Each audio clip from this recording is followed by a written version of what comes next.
문제드린 신혜순입니다. 22년도 1회 제3과목 직업정보론 해설 강의 시작하겠습니다. 41번 고용노동 통계 조사의 각 항목별 조사 대상의 연결이 틀린 것은 나와 있는데요. 1번, 2번, 4번은 좋은데 3번이 틀렸어요. 직종별 사업체 노동력 조사는요. 근로자 1인 이상이 아니라 근로자 5인 이상 33,000개 사업체를 대상으로 하고 있어요. 42번 특정 직종의 분류 요령에 관한 설명으로 틀린 것은 1번은 맞고요. 2번이 틀렸는데요. 자영업주 및 고용주는 수행되는 일의 형태가 아니라 고용 형태나 직무 내용이 아니라 종사상 지위에 따라서 정의된 개념이에요. 종사상 지위에 따라서 정의된 개념이다. 그래서 2번이 틀렸고요. 나머지 1번, 3번, 4번은 맞는 것이니까 그대로 읽어서 외워두시면 돼요. 43번에 직업 정보에 대한 설명으로 틀린 것은 1번은 좋은데 2번이 틀렸어요. 직업 정보는요.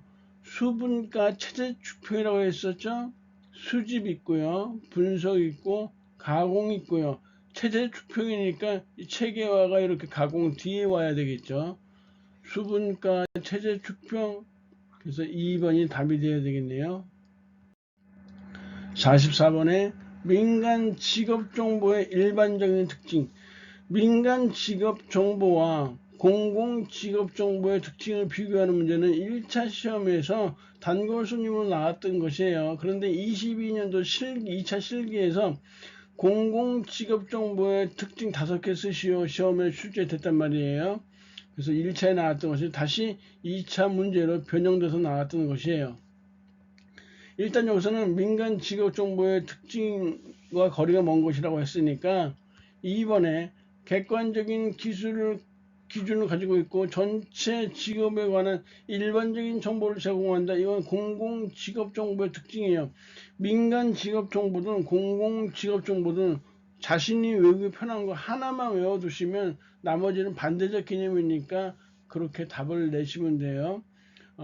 공공직업정보는 객관적인 기준, 전체 직업에 대해서 일반적인 직업정보를 제공하고요. 반면에 민간 직업정보는요. 생산자의 자의성에 따라 자신의 편의성, 자신의 목적에 맞는 대로, 느낌 맞는 대로 이렇게 정보를 제공하는 것이니까 2번이 공공직업정보의 특징에 해당되네요.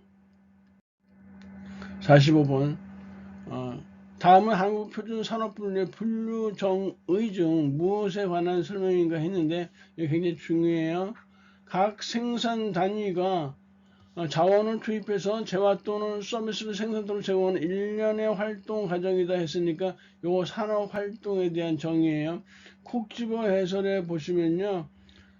산업의 정의, 산업활동의 정의, 그리고 산업활동의 범위 이렇게 3개 나와 있죠. 그 다음에 산업분류에 대해서는 산업분류의 정의, 분류 기준 2개 나와 있고요. 꿰뚫어 보기에 보면은 생산 단위 활동 형태라는 게 있죠. 그래서 총 6개예요. 이 6개가 2차 시험에서 계속 지금 1, 2년생에 계속 나오고 있으니까 이 6개를 철저하게 외워두시면 좋을 것 같네요. 46번 국가직무능력표준 NCS에 관한 설명으로 틀린 것은 1, 2, 3번은 모두 좋은데요. 4번에 직무는 NCS 분류의 중분류를 의미하고 원칙상 중분류 단위에서 표준이 개발된다 했는데 중분류 단위가 아니라 표준이 개발되는 것은 쇠분류 단위에서 표준이 개발되어지는 것이에요. NCS에 관해서는 일단 콕 집어 해설해요. 맨 밑에 줄에 보시면 NCS의 수준 체계는 1수준에서 8수준이 있다고 했었죠. 1수준에서 8수준이 있고 그 중에서 8수준이 가장 높은 수준을 얘기하고 1수준이 가장 낮은 수준이에요. 그런데 우리가 로우라는 학자 역시 직업 수준을 표시했는데요. 로우는요 1수준이 가장 높은 수준이라고 하고 6수준이 가장 낮은 수준이라고 했었어요. 구분을 해 두셔야 돼요. NCS는 1수준에서 8수준, 로는 1수준에서 6수준인데 NCS는 8수준이 가장 높고 로는 1수준이 가장 높은 것이에요. 구분해 두시고요. 꿰뚫어 보게 보면 NCS 수준책의 구분이라는 것이 있어요. 그래서 8 수준을 갖고 있는 사람은 최고도의 이론을 갖추고 있는 거고요. 7 수준은 전문화된 이론을 갖추고 있어요. 굳이 외울 필요 없고 그냥 이런 최고도 또는 전문화된 이론을 갖추고 있으니까 높은 수준인 거 대부분 아시겠죠? 그 다음에 낮은 수준, 1수준, 2수준은 2수준은 일반적인 지시와 감독을 받는 사람이니까 수준이 좀 낮구나. 1수준은 가장 낮으니까 구체적인 지시와 철저한 감독을 받아야 되는 사람. 그래서 1수준, 2수준, 7수준, 8수준은 따로 외울 필요 없고 그냥 그 문구처럼 이해하시면 되는데, 문제는 3수준에서 6수준이에요. 그래서 6수준은 독립적인 권한 내에서, 5수준은 포괄적인 권한 내에서, 4수준 일반적인 권한 내에서, 3수준 제한된 권한 내에서, 이런 표현이 들어 있으면 수준이 나눠진단 말이에요. 그래서 우리가 쉽게 6도 5포 4일 3제 이런 식으로 외웠단 말이에요. 그래서 일단 46번의 정답은 일단 4번으로 되겠죠. 47번 한국표준산업분류의 적용 원칙으로 틀린 거, 이거 역시 중요하죠. 한국표준산업분류의 적용 원칙이 있고 한국표준산업분류의 산업 결정 방법이 있어요. 꿰뚫어보게 나와 있어요. 그래서 이 적용 원칙 5개 쓰시오 또는 3개 쓰시오, 그리고 산업 결정 방법 5개 또는 3개 쓰시오. 지금까지 쭉 그렇게 나오다가요, 2년 전에 적용 원칙과 산업 결정 방법을 섞어서 3개씩 쓰는 게 나왔었어요. 각각 3개씩. 그러니까 일단 적용 원칙과 산업 결정 방법은 죽기 살기 일단 외워야 돼요. 외우는 내용이 그렇게 쉽지 않아요. 헷갈리는 내용들이니까 철저히 여러 번 듣고 여러 번 쓰면서 암기를 하셔야 돼요. 어쩔 수가 없어요. 4번에 공식적 생산물과 비공식적 생산물, 합법적 생산물과 불법적인 생산물을 달리 분류하지 않는다예요. 그래서 일단 1차 필기에서는 답을 이렇게 잡을 수 있어요. 4번이 틀린 내용이고요. 48번 국가기술 자격증 한국산업인력공단에서 시행하지 않는 것은 바로 2번의 빅데이터 분석 기사 시험이에요. 빅데이터 분석 기사 시험은요, 한국데이터산업진흥원에서 시행하는 시험이에요.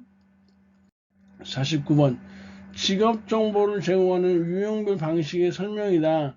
인쇄물은 비용이 떨어지겠죠? 저가 되겠죠, 아무래도. 그 다음에 학습자 참여도는 수동적이고요. 접근성은 인쇄물은 접하기 편하죠. 면접은 비용은 낮지만 학습자 참여도는 적극적이 돼야 되겠죠. 그래서 여기는 적극적이 돼야 될 거고요. 접근성은 제한적일 거고, 직업 경험은 비용이 비싸겠죠. 학습자 참여도가 적극적일 거고, 접근성은 제한적이겠죠. 그래서 정답이 이렇게 3번으로 채택되어지네요. 이것도 역시 여러 차례 나왔던 시험이에요. 50번 경제활동 인구 조사의 주요 산식으로 틀린 것을 고르시오. 쭉 보면 다 맞는데요. 실업률이요. 실업률은 15세 이상 인구수가 아니라요, 경제활동 인구수분의 실업자 수 곱하기 100이고요. 실업률과 구분해줘서 취업률은요, 경제활동 인구수분의 취업자 수 곱하기 100이에요. 이 고용률이 좀 특이해요. 고용률은 15세 이상 인구수분의 취업자 수 곱하기 100 이렇게 되는 것이에요. 그래서 4번이 이렇게 틀렸으니까 잘 기억해 놓다가, 이게 노동시장론에서도 많이 나오는 산식이기 때문에 계산 문제에 잘 알고 계셔야 돼요. 공식만 외우고 있으면 숫자 집어넣고 계산하면 그냥 끝나요. 51번 워크넷에서 제공하는 직업선호도 검사 L형의 하위 검사가 아닌 것을 했는데, 워크넷에서 제공하는 직업선호도 검사는 두 가지 유형이 있어요. 지금 L형과 S형이 있어요. L형은 long이라는 뜻이고 S형은 short라는 뜻이에요. 그러니까 시간이 없는 사람들은 짧은 S형을 검사를 하는 거고 시간이 좀 넉넉히 있는 사람들은 길게 L형을 보는 것이에요. 그렇다 보니까 이 S형은 하위 검사가 흥미 검사 하나만 봐요. 그런데 L형은 시간이 넉넉한 사람들에게 좀 자세하게 보는 것이니까 흥미 검사, 성격 검사, 생활성 검사 이런 세 개를 봐요. 4번에 문제 해결 능력 검사는 해당되지 않네요. 52번 질문지를 사용한 조사를 통해서 직업 정보를 수집하는데 질문지 문항 작성 방법에 대한 설명으로 틀린 것. 일단 3번이 틀렸어요. 신뢰도 측정을 위해서 짝으로 된 문항들을 함께 배치하는 것이 좋다 했는데 아니에요. 따로 떨어뜨리는 거예요. 따로 떨어뜨리는 것이에요. 짝으로 된 문항들을 따로 떨어뜨리는 이유는 뭐냐면 한꺼번에 그냥 다 찍어버릴 수가 있잖아요. 응답자들이. 그래서 짝으로 된 문항들을 이렇게 떨어뜨려 놔야지 이 사람이 제대로 검사에 응했구나 응하지 않았구나 파악할 수 있어요. 지금 1번에 객관식 문항의 응답 항목을 상호 배타적이어야 한다. 이 얘기는 뭐냐면 예를 들어서 어떤 음식 중에 음식 맛이 어떤가요? 했더니 1번은 맛있다 나왔어요. 2번 괜찮다. 3번 먹을만하다. 이러면 답을 낼 수가 없잖아요. 완전 배타적이 있어야 돼요. 1번은 예를 들어서 맛있다 그랬으면 2번에 뭐 형편없다. 뭐 이런 식으로 나와 있어야 된다는 얘기예요. 53번에 한국표준산업분류 분류 구조 및 부호 체계에 대한 설명으로 틀린 것을 고르시오. 1번이 틀렸어요. 분류 구조는 대분류, 중분류, 소분류, 세분류 그리고 세세분류가 하나 더 있어요. 세세분류. 그래서 4단계로 구성되는 게 아니라 5단계로 구성되어지는 것이에요. 많이 나왔던 것이에요. 2번, 3번, 4번 이 지문들이 수차례 나왔었어요. 54번 국민 내일 배움 카드의 적용을 받는 자에 해당하는 것은 이 문제는 국민 내일 배움 카드 적용을 받지 않는 자를 외우는 것이 보다 좀 정확하다 볼 수 있는데요. 왜냐하면 국민 내일 배움 카드 발급 가능자는요, 뭐 실업자, 재직자, 자영업 여부에 관계없이 카드 발급이 거의 모두 가능해요. 단지 국민 내일 배움 카드제 지원 제외 대상자에 해당하는 사람들이 있는데 이 공무원 연금법을 적용받고 현재 재직 중인 사람은 국민 내일 배움 카드 적용을 받을 필요가 없잖아요. 이미 이런 거 혜택을 받고 있는데 혜택을 더 줄 일이 없죠. 그럼 만 75세 이상 되신 이 노인들, 어르신들은 역시 적용을 받지 않아요. 나이가 너무 많이 많기 때문에요. 3번에 3번도 이런 직업능력 개발을 동영상 교육을 이수하지 아니한 사람한테 이거 이수하지 안 했는데 국민 내일 배움 카드 적용을 줄 일이 없잖아요. 그죠? 4번이에요. 대학교 4학년에 재학 중인 졸업 예정자 일반적인 대학교 재학생들은요 해당되지 않는데 졸업 예정자이기 때문에 국민 내일 배움 카드의 적용을 받는 자에 해당하는 것이 상식적이죠. 사실 이런 거는. 55번 산업기사 등급의 응시 자격 기준이라고 했는데 우리 산업기사는 일반적으로 2-3년에 전문대학하고 좀 구분을 해두시라고 했었죠. 우리가 기사는 4년제, 산업기사는 전문대 졸 요걸 보시라고 했었어요. 그래서 4번에 보시면 응시하려는 종목에 속하는 동일 및 유사 직무 분야에서 1년 이상 하면 안 되겠죠. 2년 이상 실무에 종사한 사람이 산업기사 등급의 응시 자격 기준에 해당되어져요. 만약에 기능사 등급을 갖고 있다 하면 기능사 등급을 딴 이후 1년 이상 실무에 종사한 사람이 산업기사 등급에 응시할 수 있다는 것이에요. 56번 22년도에 신설되어서 시행되는 국가기술 자격 종목은 무엇이냐 했는데 4번에 정밀화학기사예요. 뭐 단편적으로 외워두시면 되고요.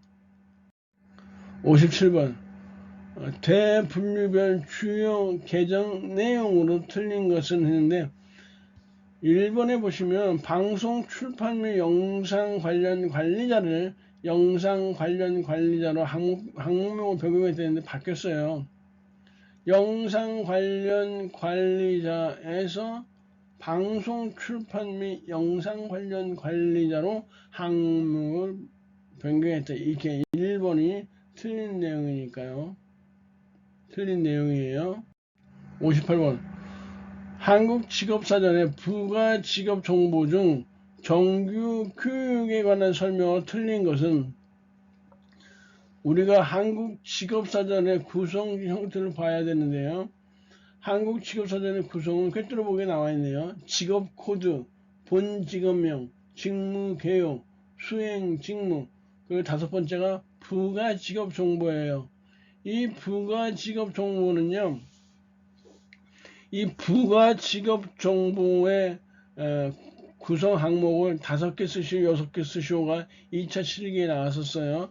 이 부가직업정보를 구성하고 있는 내용들은 정규 교육, 그 다음에 육체활동, 숙련기간, 직무기능, 작업 강도, 작업 장소, 작업 환경, 그 다음에 자격면허, 유사 명칭, 관련 직업, 조사 연도,